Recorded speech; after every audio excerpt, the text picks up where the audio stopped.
Dawn breaks over Vienna on September the 12th, 1683. The greatest city in Central Europe stands on the very edge of annihilation. For 2 months, over 100,000 Ottoman soldiers have encircled its walls, their siege trenches creeping closer each day like the fingers of death itself.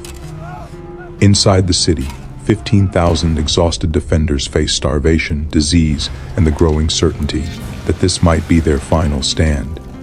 But 25 miles away, hidden in the forested hills of the Vienna woods, the largest relief army ever assembled in Christian Europe prepares to descend upon the unsuspecting Ottoman camp.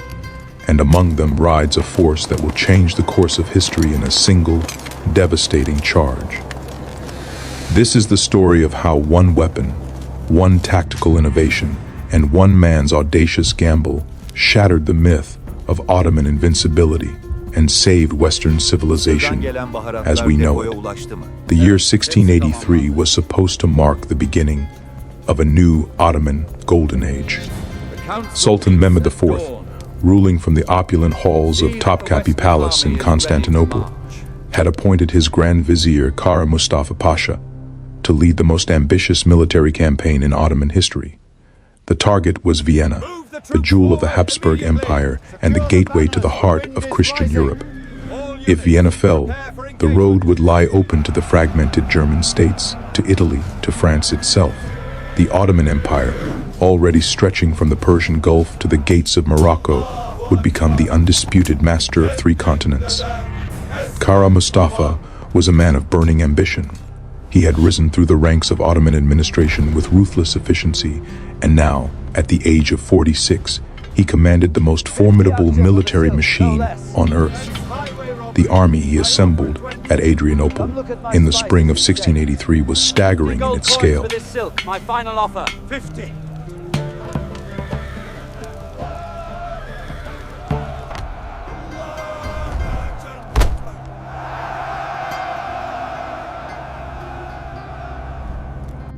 Contemporary sources speak of anywhere between 150,000 and 300,000 men, though modern historians settle on a figure closer to 170,000 combatants. This wasn't just an army, it was a moving city, complete with artisans, merchants, thousands of camp followers, and a baggage train that stretched for miles across the Hungarian plains.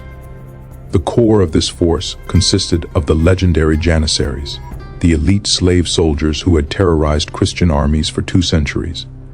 These men were taken as boys from Christian families in the Balkans through the Devshirme system, converted to Islam, and trained from childhood to be the most disciplined infantry in the world.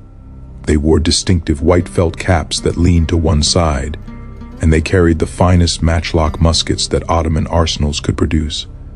A Janissary sergeant named Siladar Findikli Mehmed Aga, who would later write an account of the campaign, described his comrades with evident pride.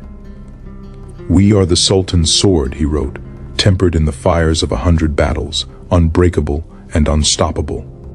Supporting the Janissaries were the Sipahi cavalry, noble warriors who held land grants in exchange for military service. These men came from across the empire, from Anatolia to Egypt, from the Balkans to the Crimean Khanate. They wore mail armor and carried composite bows that could pierce European plate armor at 200 paces. Among them rode thousands of Tatars, fierce horsemen from the steppes, who served as scouts and light cavalry. The Tatars fought with a style that had descended from the days of Genghis Khan, swooping in, loosing arrows from horseback, and vanishing before their enemies could respond. The Ottoman artillery was equally formidable. Kara Mustafa brought with him over 300 cannons, including massive siege guns that required teams of oxen to haul. The Ottomans had invented some of the first practical field artillery in the 15th century, and by 1683, they had perfected the art of siege warfare. Their bombardiers knew exactly how to position guns to bring down walls, and their engineers were masters at digging the maze of trenches and saps that would bring their infantry close enough to assault the breaches. The army began its march in late March.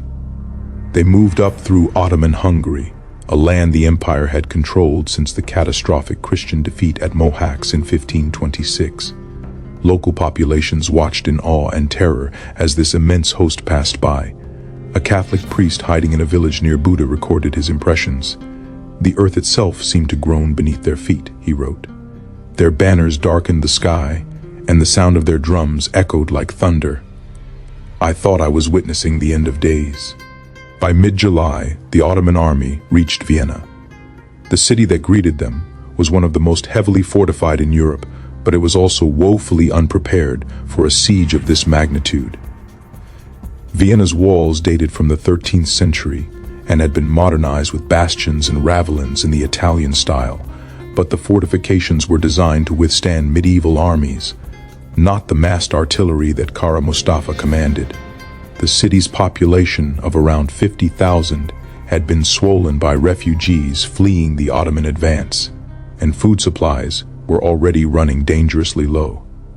The defense of Vienna fell to Ernst Rüdiger Graf von Starhemberg, a 38-year-old Austrian nobleman who had been appointed commander of the garrison. Starhemberg had perhaps 15,000 men under his command, a mixture of regular imperial troops, volunteer militia, and armed citizens. They were desperately outnumbered and outgunned, but they had something the Ottomans did not. They had walls to hide behind, and they had the certain knowledge that if they failed, their families, their faith, and their entire way of life would be swept away in the Ottoman flood. On July the 14th, Kara Mustafa sent his traditional surrender demand into the city. The message was clear and brutal: surrender now and live as subjects of the Sultan, or resist and face death. Starhemberg's response was equally unambiguous. The gates of Vienna remained closed. The next day, Ottoman cannons opened fire. The siege had begun. What followed were 2 months of unimaginable suffering.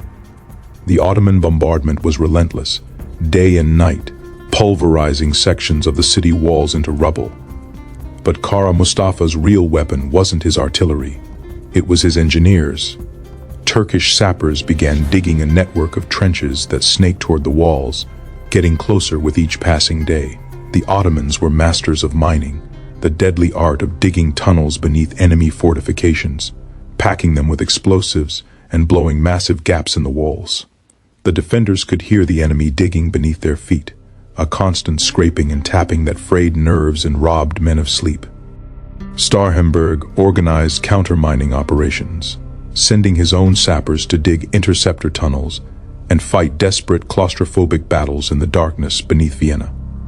A volunteer miner named Karl Reithofer kept a diary of these subterranean horrors. "Down there in the tunnels," he wrote, "you cannot tell friend from enemy. You hear breathing in the dark. You smell the earth and the powder smoke.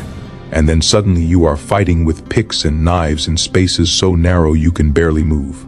Many good men died in those black holes, and no one on the surface ever knew their names." Inside the city, conditions deteriorated rapidly. Food became scarce, then rationed, then almost non-existent. Civilians and soldiers alike were reduced to eating horses, then rats, then boiled leather. Disease spread through the overcrowded streets.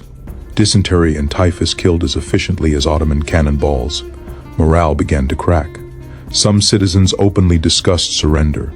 Others whispered that relief would never come, that Emperor Leopold had abandoned them to their fate. But Leopold had not abandoned Vienna. From his refuge in Passau, over 200 miles to the west, the emperor had been desperately rallying support for a relief expedition. He sent envoys to every Catholic monarch in Europe, begging for troops, for money, for any assistance they could provide. The response was mixed. France under Louis XIV refused to help, more concerned with its own territorial ambitions than with the Ottoman threat. Spain sent sympathies but few soldiers.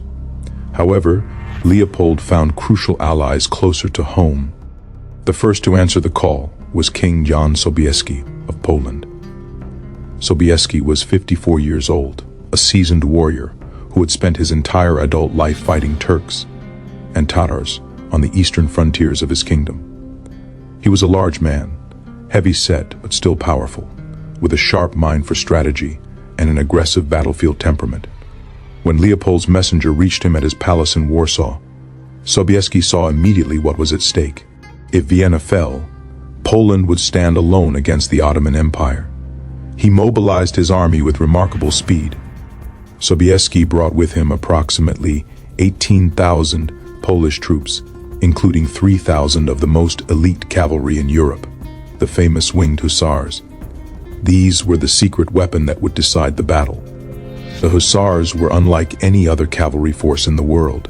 They were heavily armored lancers who wore elaborate wings made of eagle or goose feathers attached to wooden frames mounted on their backs or saddles.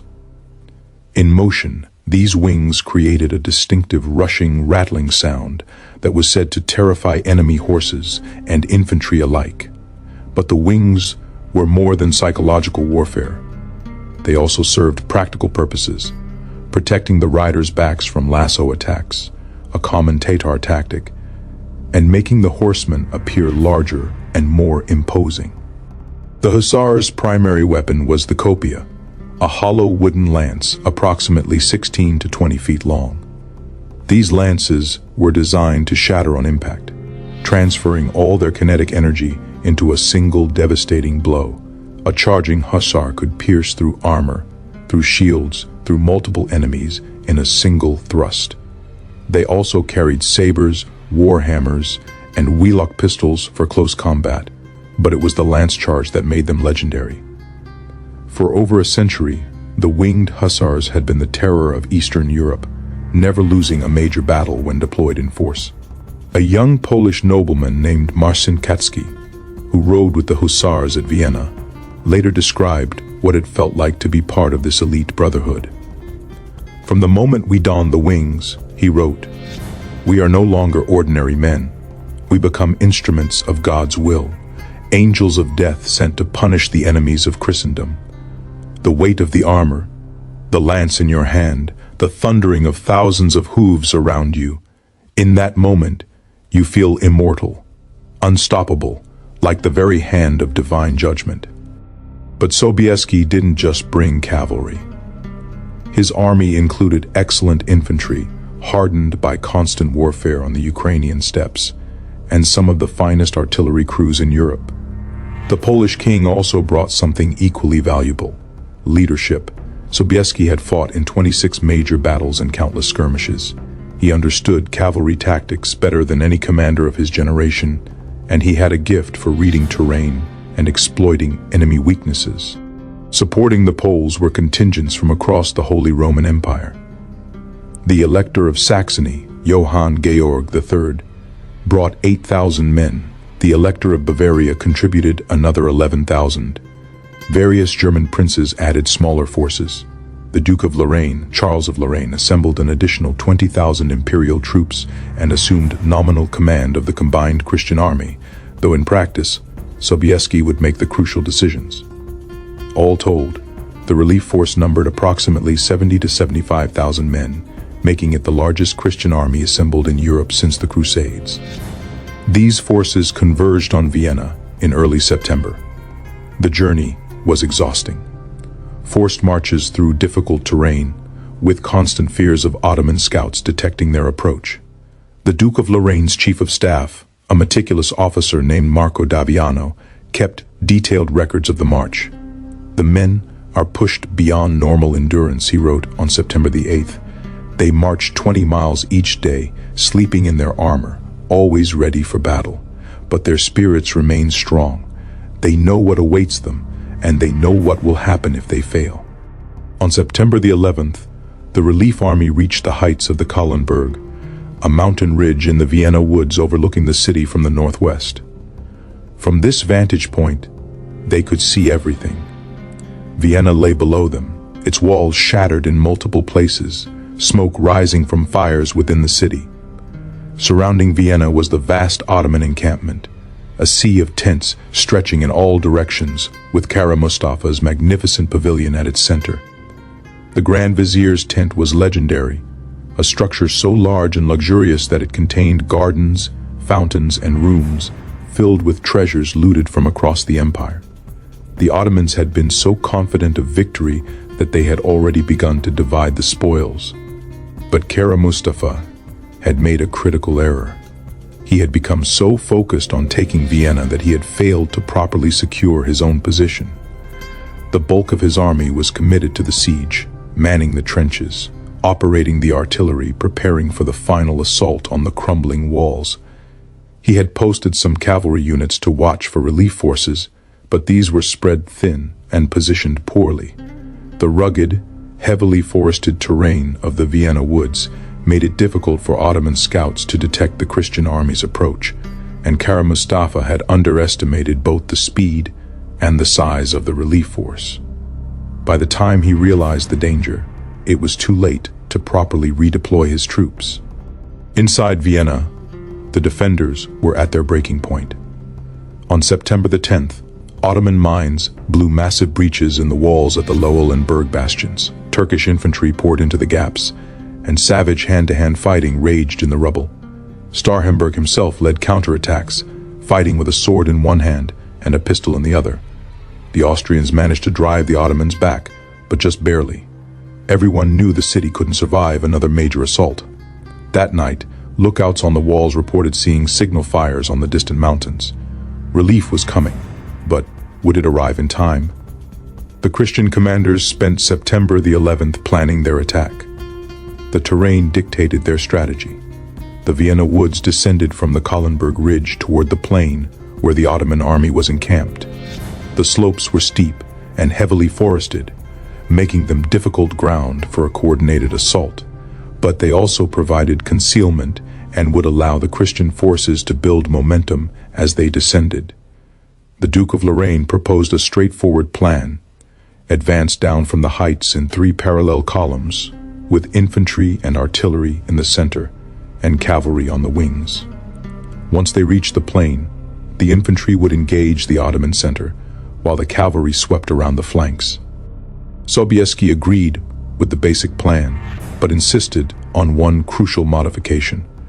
He wanted to position his Polish cavalry, especially the winged hussars, on the far right wing, where the terrain was most favorable for a massive cavalry charge. His reasoning was sound.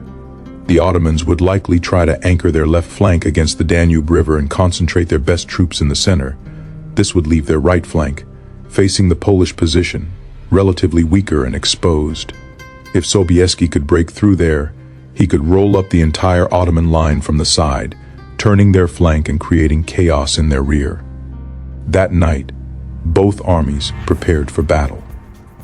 In the Christian camp, priests moved among the soldiers, hearing confessions and offering blessings. Many men wrote final letters to their families, knowing that tomorrow might be their last day on earth. A German pikeman named Hans Müller wrote to his wife in Bavaria, "Tomorrow we fight for everything we hold dear," he told her. "I am not afraid to die, but I pray God grants us victory so that you and our children might live in peace. If I do not return, know that I loved you until my final breath." In the Ottoman camp, the mood was different. Many of Kara Mustafa's officers urged him to abandon the siege and turn to face the relief army with his full force, but the Grand Vizier refused. He had invested 2 months in this siege. Vienna was on the verge of falling. He believed he could finish the conquest while holding off the Christian relief force with a portion of his army. It was a fatal miscalculation, born of overconfidence and ambition. Kara Mustafa had won so many victories that he couldn't imagine defeat. He didn't understand that he was facing something unprecedented, a united Christian army commanded by one of the greatest cavalry leaders in history, armed with a weapon he had never encountered before. September the 12th dawned clear and bright. As the sun rose over the Vienna woods, the Christian army began its descent. They moved in disciplined columns, infantry in the center, cavalry on the wings, artillery crews manhandling their guns down the steep slopes. The sight must have been awe-inspiring. 70,000 men moving down from the mountains like a human avalanche, their armor glinting in the morning sun, their banners streaming in the wind. The Ottomans reacted quickly. Kara Mustafa pulled troops away from the siege lines and formed a defensive line facing the Vienna woods. His janissaries anchored the center, their muskets ready, their discipline unshakable. Sipahi cavalry massed on the flanks, and artillery was hastily repositioned to cover the approaches, but the Ottoman line was stretched thin, and many of their best troops were still committed to the siege, unable to disengage in time. The initial fighting began around mid-morning and quickly became brutal. Christian infantry, mainly German and Imperial troops, crashed into the Ottoman center. The Janissaries held firm, their musket volleys cutting down attackers in waves. Ottoman artillery tore gaps in the Christian formations.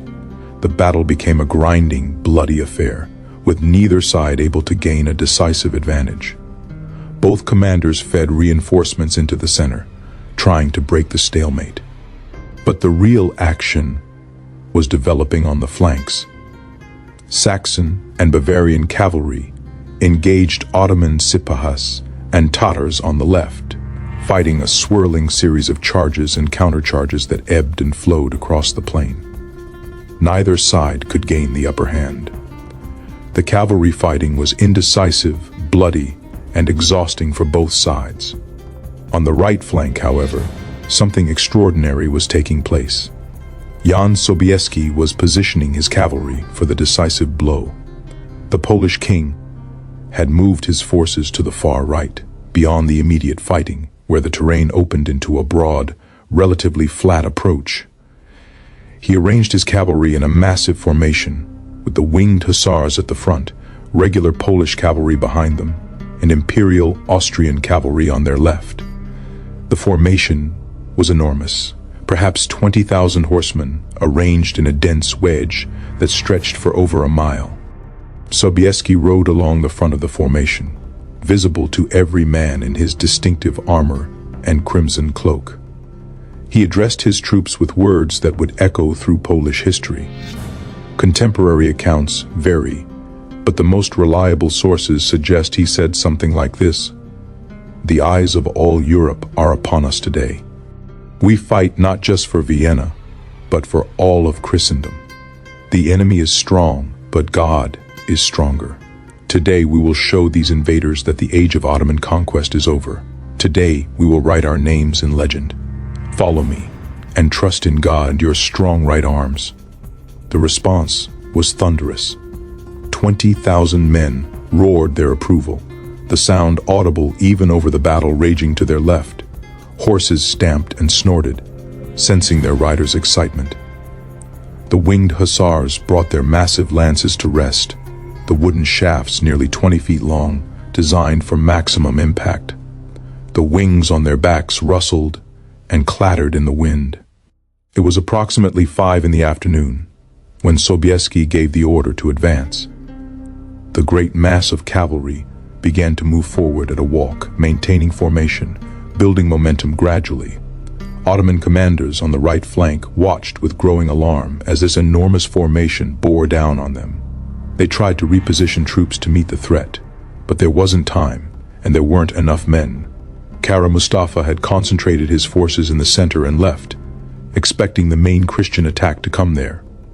The Ottoman right was dangerously weak. As the Polish cavalry cleared the final obstacles and reached open ground, Sobieski raised his saber and kicked his horse into a trot. Behind him, 20,000 horsemen did the same. The formation accelerated smoothly, from trot to canter to full gallop. The ground trembled beneath thousands of pounding hooves. The winged hussars lowered their lances to attack position, the sharp points forming a forest of steel aimed at the Ottoman lines. The wings on their backs created that distinctive sound, a rushing, rattling roar that mixed with the thunder of hooves and the battle cries of the riders. An Ottoman cavalry commander named Ibrahim Bey was positioned directly in the path of the charge. He later survived to describe what he witnessed, and his account is chilling. "We saw them coming from far away," he wrote, "a dark mass moving across the plain. At first we thought it was a dust cloud, but then we saw the sun glinting on their armor and weapons. They came on like a force of nature, like an avalanche, like a flood. The sound was overwhelming, not just the horses but the wings they wore, making a noise like 1,000 demons screaming. Our horses began to panic. Some of my men broke and ran before the Poles even reached us. I ordered those who remained to stand and fire, but our arrows and bullets seemed to have no effect. They just kept coming. The impact of the charge was catastrophic. 3,000 winged hussars smashed into the Ottoman right flank like a hammer striking glass. The hollow lances, 16 to 20 feet long, drove through armor, through flesh, through entire ranks of enemy soldiers. A lance might pierce one man, then another behind him, then shatter, the hussar drawing his saber and continuing to cut his way forward. Behind the hussars came wave after wave of Polish and imperial cavalry, exploiting the breach, widening it, turning it into a rout. The Ottoman right flank disintegrated. Sipahi cavalry tried to rally and countercharge, but they were swept away. Janissary infantry, caught in the open by heavy cavalry, were ridden down and trampled. The Tatars, masters of mobile warfare, saw the disaster unfolding and did the only sensible thing. They fled the battlefield entirely, heading east as fast as their horses could carry them. Within an hour of Sobieski's charge, the entire Ottoman right flank had ceased to exist as a fighting force. But Sobieski wasn't finished. Rather than stopping to regroup, he kept his cavalry moving, wheeling to the left and smashing into the Ottoman center from the side. This was the nightmare scenario for any army, being attacked simultaneously from the front and flank. The Janissaries, who had been holding the center against the German and Imperial infantry, suddenly found themselves beset from a new direction by fresh cavalry. Even their legendary discipline couldn't withstand this. The Ottoman center began to buckle. Kara Mustafa, watching from his command position, saw his army collapsing before his eyes. He tried to rally his troops, sending messengers with orders to fall back to prepared positions, to regroup, to maintain formation. But the situation was beyond saving. The collapse of the right flank had created panic that spread through the entire Ottoman army like wildfire. Soldiers who moments before had been fighting steadily now thought only of survival. The withdrawal became a rout, and the rout became a massacre. The Christian cavalry pursued the fleeing Ottomans through their own camp, cutting down anyone who resisted. The Ottoman encampment, which had seemed so permanent, so invincible, was overrun in a matter of hours. Soldiers abandoned their positions, their weapons, their supplies, everything that might slow them down. Officers lost control of their men.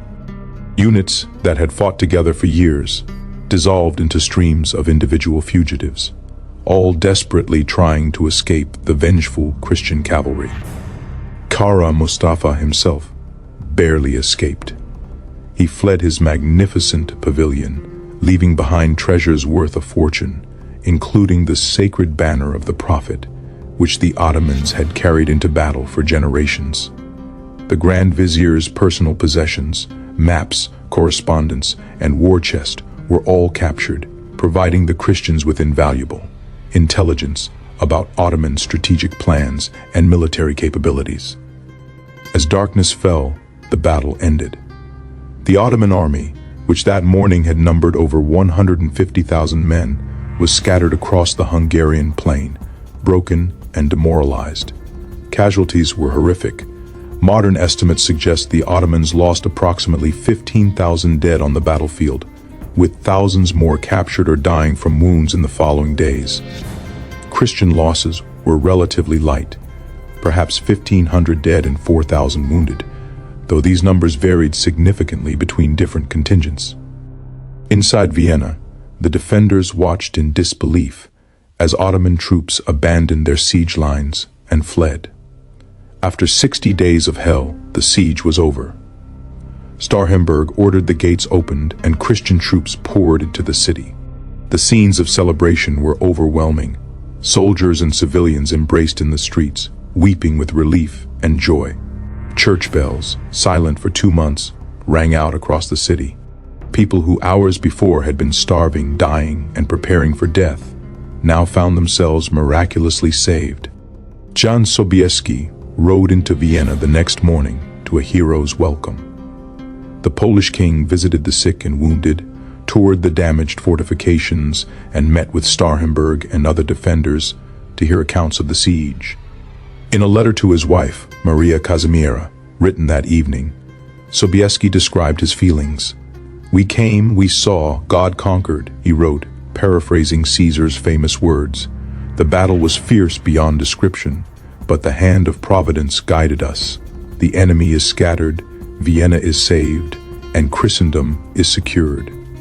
I pray this victory brings lasting peace." The Ottoman army's retreat turned into a prolonged nightmare. Christian forces pursued them for days, harassing their columns, capturing stragglers, and liberating Christian slaves who had been taken during the campaign. The retreat became so chaotic that the Ottomans abandoned most of their artillery, their baggage train, and vast quantities of supplies. The material losses were staggering, but the psychological impact was even greater. The Ottoman army, which had seemed invincible for so long, had been comprehensively defeated by a smaller force in a single afternoon. Kara Mustafa managed to reach Belgrade with the remnants of his army, but he knew his fate was sealed. In the Ottoman Empire, military commanders served at the Sultan's pleasure, and failure of this magnitude demanded punishment. On December 25, 1683, executioners acting on Sultan Mehmed's orders strangled Kara Mustafa with a silk cord, the traditional method of executing high-ranking Ottomans. His head was sent to Constantinople and displayed outside the palace as a warning to others.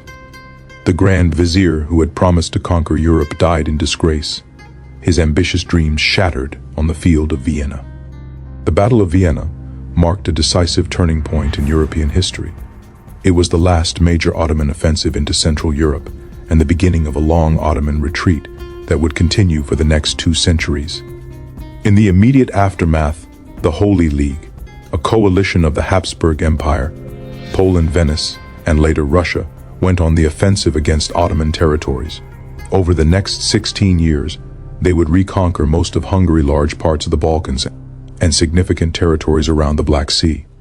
The Treaty of Karlowitz in 1699 formalized these losses, and the Ottoman Empire never again threatened Vienna or the heart of Europe. But why did the Ottomans lose? What was the secret weapon that destroyed their army? The answer lies in understanding what made the winged hussars so devastatingly effective.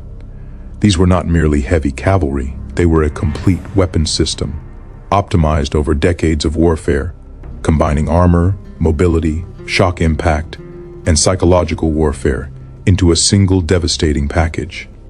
The key was the combination of the hollow lance, the heavy armor, and the shock charge. A hussar on horseback, wearing 40 to 60 pounds of armor, carrying a 16 to 20-foot lance, charging at full gallop, represented an enormous concentration of kinetic energy. When that lance struck its target, all that energy transferred in an instant. The lance would pierce armor, bodies, shields, anything in its path, before shattering. Modern physics can help us understand the impact. A 1,200-pound horse and 200-pound rider, moving at 30 miles per hour, generates approximately 120,000 joules of kinetic energy. When focused through the point of a lance, that energy could penetrate virtually any protection available in the 17th century. But the winged hussars weren't just about raw power. They were also highly trained, disciplined, and capable of maintaining formation during a charge, which multiplied their effectiveness. A single hussar might kill or disable 1 or 2 enemies before his lance shattered. But 3,000 hussars charging in formation could smash through an entire army wing, creating a breach that following cavalry could exploit. The wings themselves, while partly ceremonial, served practical purposes.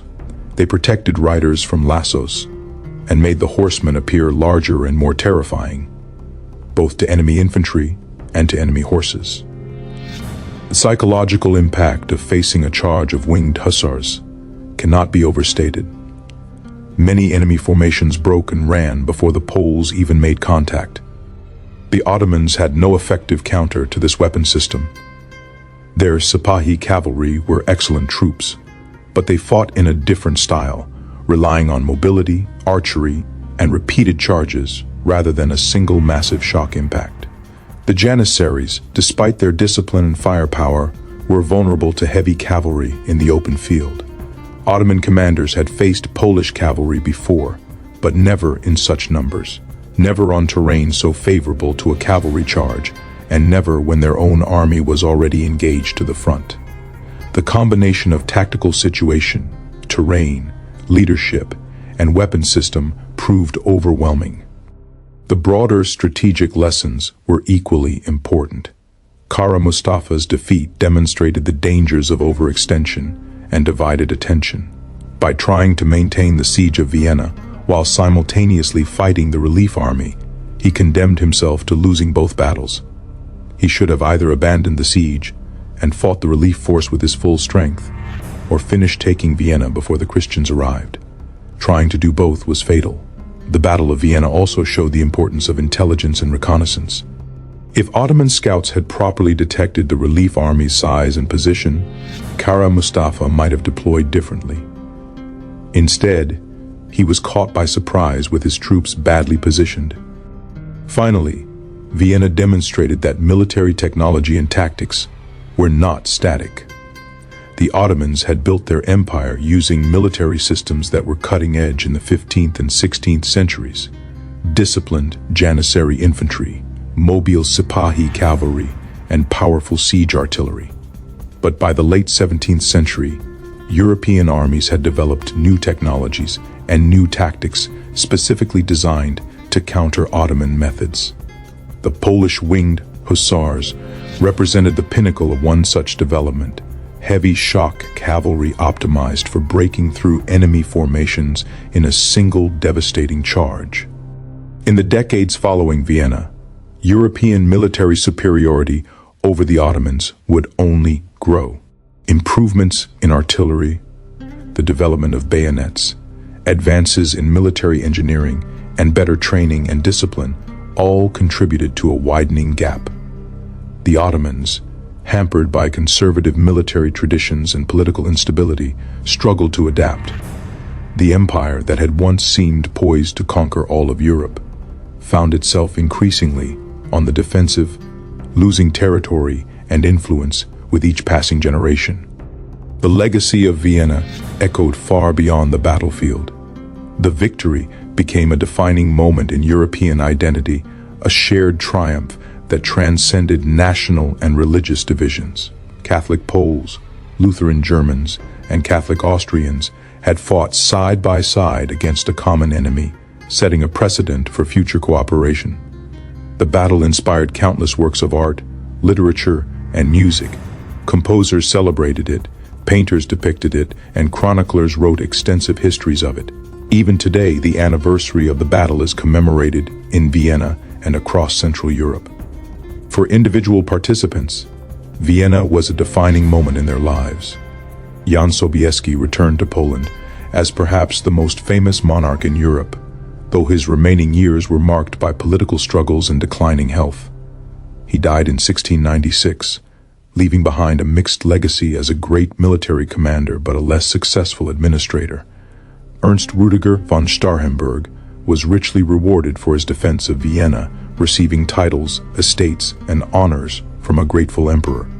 He continued serving in imperial armies for the rest of his life, fighting in the campaigns that would eventually drive the Ottomans out of Hungary. For the common soldiers who fought at Vienna, the experience was transformative. Many had thought they were marching to their deaths, and instead they had participated in one of history's most decisive victories. The survivors carried their memories and their pride for the rest of their lives. In taverns across Europe for decades afterward, old men would tell stories of the day they stood on the walls of Vienna or charged with the winged hussars, the day they helped turn back the Ottoman tide. The Battle of Vienna teaches us that history often turns on smaller margins than we imagine. If Sobieski had arrived a day later, Vienna might have fallen. If Kara Mustafa had deployed his troops differently, the outcome might have been reversed. If the terrain had not favored cavalry, the winged hussars might not have been able to make their decisive charge.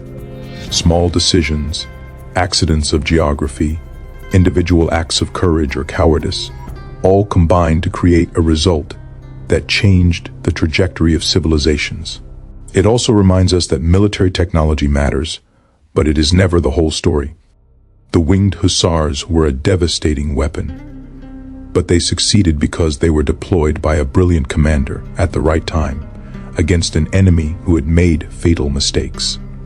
Technology, tactics, strategy, leadership, morale, and pure chance all interact in complex ways to determine outcomes. The Ottomans didn't lose just because of Polish lances. They lost because of everything, because their commander was overconfident, because their troops were exhausted from 2 months of siege, because they were surprised, because their position was weak, because their enemies were desperate and determined, and yes, because they faced a weapon system they couldn't effectively counter. Most importantly, Vienna teaches us that even in the darkest moments, when defeat seems certain and hope appears lost, circumstances can change with devastating speed. The people of Vienna, who went to sleep on September the 11th, expecting to die the next day, instead witnessed a miracle. The Ottoman soldiers who woke up that morning confident of victory were fleeing for their lives by evening. History is full of such reversals, and they remind us that perseverance, courage, and faith can overcome seemingly impossible odds. As the sun set on September 12, 1683, the battlefield fell silent except for the cries of the wounded and the prayers of the victors. Vienna was saved, the Ottoman advance was stopped, and the course of history had been permanently altered by one afternoon of desperate combat, by the courage of thousands of ordinary men, and by the devastating charge of the winged hussars, the secret weapon that destroyed an empire's dreams of conquest. The battle's legacy extends far beyond the immediate aftermath, and continues to resonate in ways both obvious and subtle throughout modern history. The coffee houses that sprang up across Vienna in the years following the battle, using beans abandoned by the fleeing Ottoman army, became centers of intellectual and social life that helped define European café culture. The croissant, according to popular legend, though debated by historians, was created by Viennese bakers to commemorate the victory, its crescent shape mocking the Islamic symbol on Ottoman flags. Whether these stories are entirely accurate or partly mythologized, they reflect how deeply the battle embedded itself in European cultural memory. The military implications of Vienna rippled across Europe for generations. The success of the Polish heavy cavalry inspired other nations to experiment with similar formations, though none achieved quite the same effectiveness as the winged hussars. The French under Louis XIV developed their own heavy cavalry tactics, though they focused more on disciplined charges and formation, rather than the devastating shock impact that characterized Polish methods. The Austrians, having witnessed firsthand what determined cavalry could accomplish, invested heavily in developing their own cuirassier regiments. But perhaps more significantly, Vienna marked the beginning of a fundamental shift in the balance of military power between East and West. For centuries, Islamic empires had been at the forefront of military innovation. The Ottomans had pioneered the use of gunpowder weapons in Europe, had developed sophisticated logistics systems, and had created the Janissaries, perhaps the first truly professional standing army in the post-Roman world. After Vienna, however, European military technology and organization began to pull decisively ahead. The reasons for this shift are complex and have been debated by historians for centuries. Some point to economic factors, the wealth generated by European colonial expansion and the growth of capitalist market economies provided resources for military innovation. Others emphasize cultural and institutional differences. European states competed fiercely with each other, creating evolutionary pressure for military improvements, while the Ottoman Empire, as the dominant power in its region, faced less pressure to innovate. Religious factors played a role too. The Ottoman military establishment, tied closely to Islamic traditions and conservative social structures, resisted changes that might undermine their power and status. Whatever the underlying causes, the practical result was clear. By the early 18th century, European armies had developed tactics, training, and technology that gave them consistent advantages over Ottoman forces. The pike and musket formations that had emerged from the military revolution of the 16th and 17th centuries, combined with improved artillery and more professional officer corps, proved superior to Ottoman military organization. The gap would only widen in subsequent centuries. For the Habsburg Empire, the victory at Vienna began an era of expansion that would transform it into a major European power. Under Emperors Leopold I, Joseph I, and Charles VI, Austrian armies pushed deep into Ottoman territory, recapturing lands that had been lost for over a century. Prince Eugene of Savoy, arguably the greatest general of his era, won brilliant victories at Zenta in 1697 and Peterwardein in 1716, cementing Habsburg control over Hungary and parts of the Balkans. The empire that had nearly collapsed under Ottoman assault in 1683 was by 1718 one of the great powers of Europe. Poland's trajectory was less fortunate. Despite Jan Sobieski's triumph at Vienna, the Polish-Lithuanian Commonwealth was entering a period of decline that would eventually lead to its partition and disappearance from the map of Europe in the late 18th century. The Commonwealth's political system, which required unanimous consent for major decisions, made it nearly impossible to implement needed reforms. Powerful nobles jealously guarded their privileges, weakening central authority. Foreign powers, particularly Russia and Prussia, interfered increasingly in Polish affairs. By 1795, Poland had been completely divided among Russia, Prussia, and Austria, and would not regain independence until after the First World War. The irony is bitter.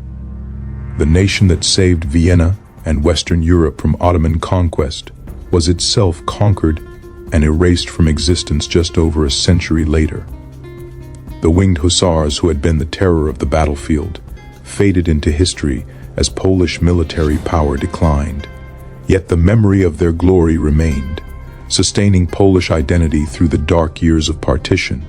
When Poles fought for their independence in subsequent centuries, they often invoked the memory of Vienna, of the day when Poland stood as the savior of Christendom. For the Ottoman Empire, Vienna represented the beginning of a long, slow decline that would not be reversed. The empire continued to be a major power, controlling vast territories and millions of subjects, but it was increasingly on the defensive. The Treaty of Karlowitz in 1699 was a watershed moment, the first time the Ottomans had signed a peace treaty from a position of weakness rather than strength. Subsequent treaties would see further territorial losses.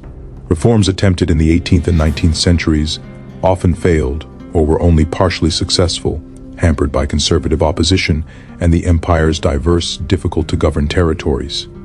By the 19th century, the Ottoman Empire had become the sick man of Europe, dependent on great power rivalries for its survival. European powers propped it up not out of love, but because they couldn't agree on how to divide its territories without triggering a general war. When the empire finally collapsed after the First World War, the last connection to the great force that had besieged Vienna in 1683 was severed. Yet we should be careful not to view history through too narrow a lens. The Ottoman Empire's decline was relative, not absolute. Even in the 18th and 19th centuries, it remained a significant power, governing millions of people across 3 continents. Ottoman culture, art, and architecture flourished, even as military power waned. The empire successfully navigated a complex web of international relations, playing European powers against each other with considerable skill. When we think of Vienna and its aftermath, we should remember that we're observing a shift in relative power, not the simple triumph of one civilization over another. The human cost of Vienna, both the battle itself and the campaign that preceded it, is difficult to calculate precisely. The Ottoman army lost perhaps 20 to 30,000 men during the entire campaign when you include those who died during the siege, in the battle, and during the chaotic retreat. Disease, starvation, and exposure probably killed as many as combat did. Vienna's civilian population suffered terribly during the 2-month siege. Estimates suggest that several thousand civilians died from disease, starvation, and bombardment. Many more were permanently disabled or traumatized by their experiences. The aftermath was also devastating for civilians in the surrounding regions. As the Christian armies pursued the retreating Ottomans, they often treated local populations brutally, particularly in areas where the inhabitants were Orthodox Christians or Muslims. Revenge killings, looting, and atrocities were common. The same was true of Ottoman forces during their initial advance and their retreat. Armies of this era lived off the land, and that meant requisitioning, which was often indistinguishable from plunder. For the peasants of Hungary and Austria, it often mattered little whether it was Christian or Muslim soldiers taking their food and livestock. Individual stories from the battle remind us of the human dimension behind the grand strategic narratives. There was Franz Kolschitsky, a Polish-speaking Austrian merchant who had lived in the Ottoman Empire and spoke Turkish fluently. During the siege, he volunteered to sneak through Ottoman lines, disguised as a Turkish merchant to carry messages to the relief army, informing them of the desperate situation inside Vienna. He successfully made the dangerous journey, provided crucial intelligence, and returned to Vienna to tell the defenders that help was coming. After the battle, he was rewarded with some of the captured Ottoman coffee beans, which he allegedly used to open one of Vienna's first coffee houses, though historians debate the accuracy of this story. There was Jerzy Franciszek Kulczycki, another merchant with similar background and mission, whose story also involves the legendary coffee house founding. The fact that multiple people have similar stories associated with them illustrates both the fog of history and the way legends grow around momentous events. What we know with certainty is that brave individuals did risk their lives carrying messages, that their intelligence was valuable, and that they represented the kind of individual courage that wars depend upon, but history often overlooks. There was Marco da Viano, a Capuchin friar who served as a chaplain and whose fiery sermons helped maintain morale among the Christian troops during the march to Vienna and before the battle. He was with Sobieski throughout the campaign and celebrated Mass for the troops on the morning of September 12th. His role was not to fight, but to give men reasons to fight, to assure them that death in battle against the Ottomans would guarantee salvation. In an age where religious faith was central to most people's worldview, such spiritual leadership mattered enormously.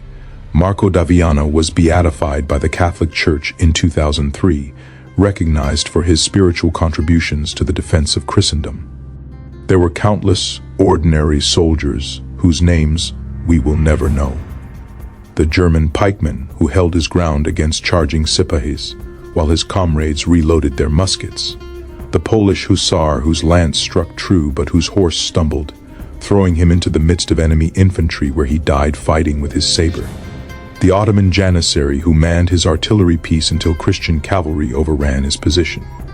The Viennese civilian who gave his last food to a wounded defender, then died of starvation 2 days before the siege was lifted. These individuals lived, suffered, made choices, and died, but history records only their aggregate impact, not their individual stories. The question of counterfactuals is always tempting but problematic. What would have happened if Vienna had fallen?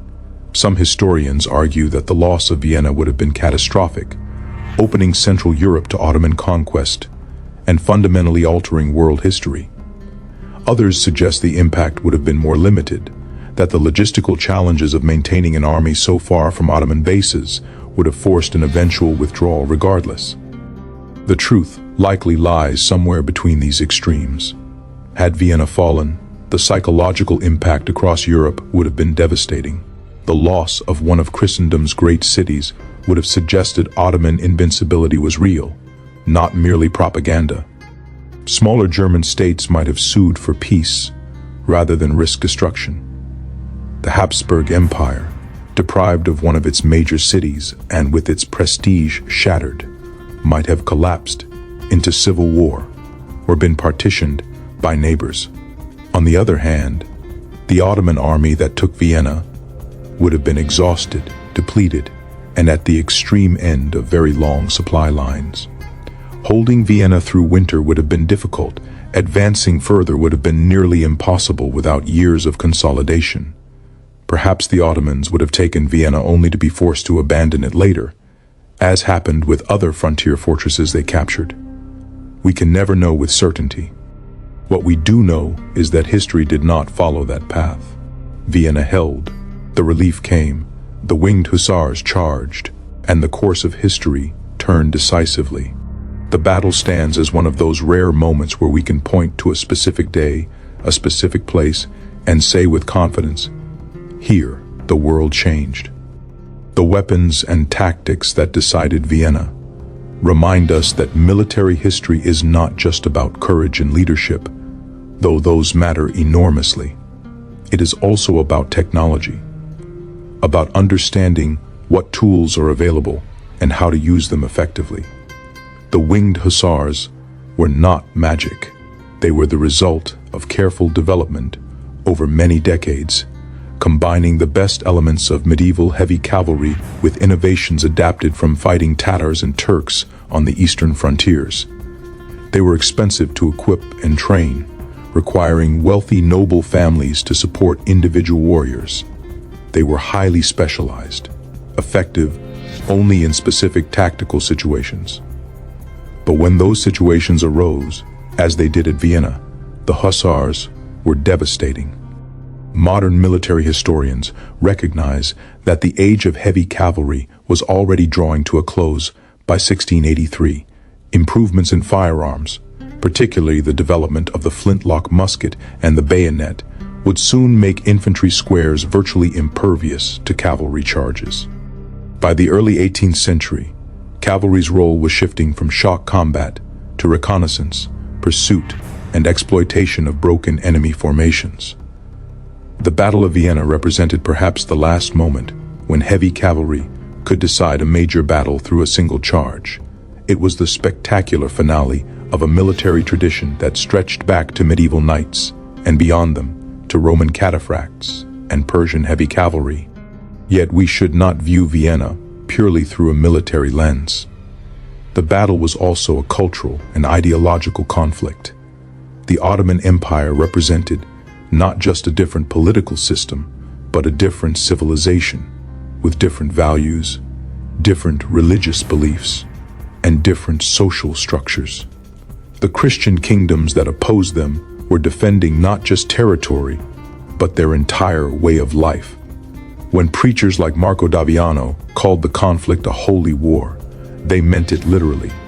For both sides, this was about ultimate questions of truth, salvation, and how society should be ordered. This religious dimension makes modern people uncomfortable. We live in an age that values religious tolerance and views holy wars with suspicion. We recognize that wars fought over religious differences have caused immense suffering throughout history. We understand that religious differences often mask more material conflicts over resources, power, and territory. All of this is true. Yet we cannot understand Vienna without recognizing that for the people who fought there, religious faith was real, powerful, and central to their identity in ways difficult for secular moderns to fully grasp. The defenders of Vienna genuinely believed they were fighting for Christian civilization against Islamic conquest. The Ottoman soldiers genuinely believed they were waging jihad to expand the realm of Islam. These beliefs motivated men to fight, to endure hardship, and to risk death.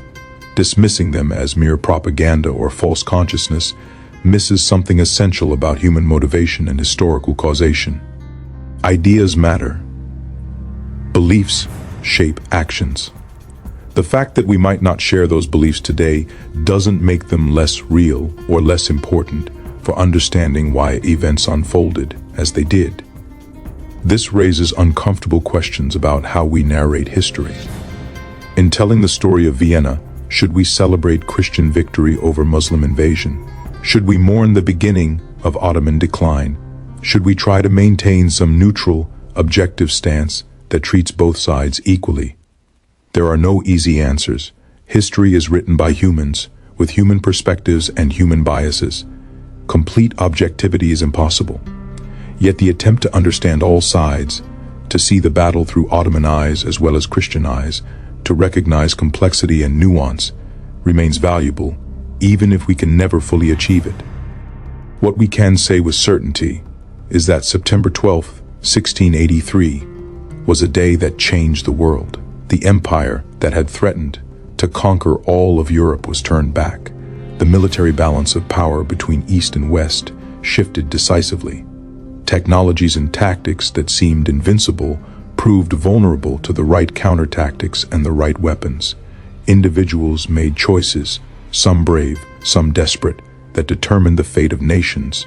And among all the factors that decided the outcome, one stands out: the devastating charge of the Polish winged hussars, the secret weapon that destroyed the Ottoman army and saved Vienna from conquest. The wings on their backs, the long lances in their hands, the thunder of their hooves, the courage in their hearts, these were the instruments that history turned on that day. They remind us that warfare, for all its horror, can also be the arena where human qualities of courage, skill, innovation, and determination play out at the highest stakes. They remind us that the tools we create and how we use them can change the world. And they remind us that sometimes in the darkest hour, when all seems lost, salvation can come thundering over the hill in forms we never expected, carrying hope on wings of eagles and victory on points of steel.